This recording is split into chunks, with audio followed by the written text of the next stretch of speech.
Okay. So now that I have asked you my long, obnoxious string of questions, would you like to add your comparison and analysis? Yes, I would. If I didn't know any better, I would say that was scripted. Ha ha, of course it's not. Okay, well, the problem this study researches is a significant one. Sexual issues are rarely touched upon in the acute clinical setting, and are a major aspect of most people's lives. The purpose of this study narrows the focus to nursing practice in the acute clinical setting.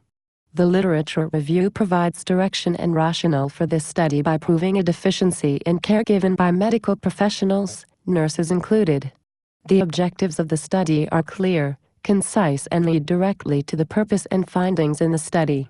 While the variables are not specifically defined, it is easily understood which are dependent and which are independent through the course of the study. The design of this study allows for the objectives to be met with ease. The strengths of this study include it being statistically large enough to show small correlations, using proven survey formats and statistical applications, and using non-identifiable materials. Weaknesses include the relative small sample size, small geographical sample, and being unable to verify if only one survey was filled out per nurse.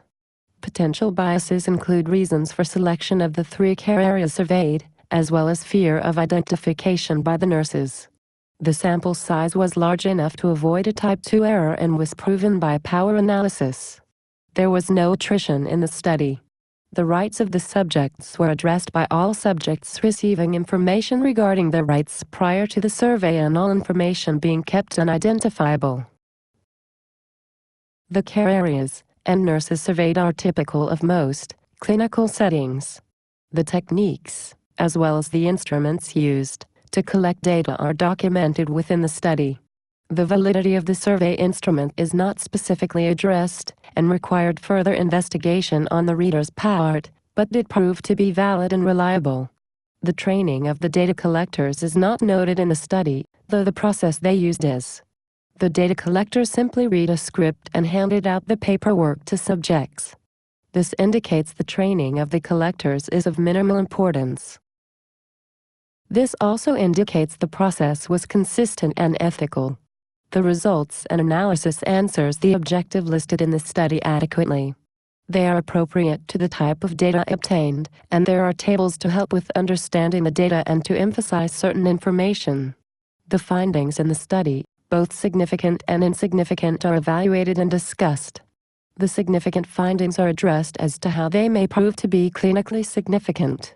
Limitations are discussed and suggestions are made for further research and clinical practice changes. That was a very accurate analysis, Miss Palin. Thank you, Larry. You're welcome. So what is your evaluation of the research study? Are you sure? It's rather long also. I don't want you to miss points for not doing the evaluation. What? Nothing. Sorry. Okay. Well, anyway, I believe the study to be an accurate representation of reality. I believe most nurses have a hard time discussing sexual issues with patients for many reasons. This study helps to define those reasons and provide answers for them. The findings from this study can't be generalized because of the relatively small sample size and small geographical area in which the nurses live. However, this study further proves that the medical field in general almost completely ignores sexual issues and the need for education and practice changes in this area. Through the relationship of theory, practice, and research, this study has a large possibility to help change nursing practice, as this study will lead to a larger scale study that can more easily be generalized to all nurses. It will be up to nurses to disseminate those future studies and implement the future research into their care practice. I see. Well, hopefully someone will continue this research so we can see some changes in the clinical setting. Yes, hopefully. So, do you think you may do the next study? Larry, I am a politician, not a nurse. We do not use evidence-based practice.